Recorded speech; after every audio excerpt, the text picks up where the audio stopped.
こんにちは。100円ショップで揃う材料で作れるクラフトのアイデアを紹介しているケロです。突然ですが、皆様運動はしていますか？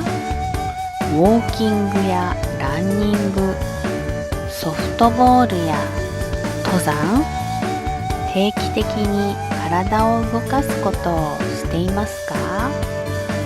ケロの職場の同僚は最近ご主人とウォーキングをしているらしいんです。それも毎日。いやー無理。昔いろいろやっていた気がするけど、今は何にもやっていません。通勤で行きに5分、帰りに5分歩くぐらい。あとは週に1回2時間ぐらい買い物で歩くぐらい。運動とは言えませんよね。最近は五十肩もひどくて余計に何にもしなくなった。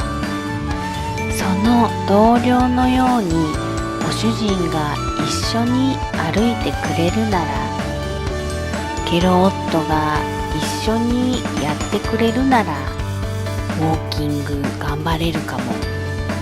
ケロ夫に聞いてみたけど、寝言は寝て言えだって。期待した私がバカでした。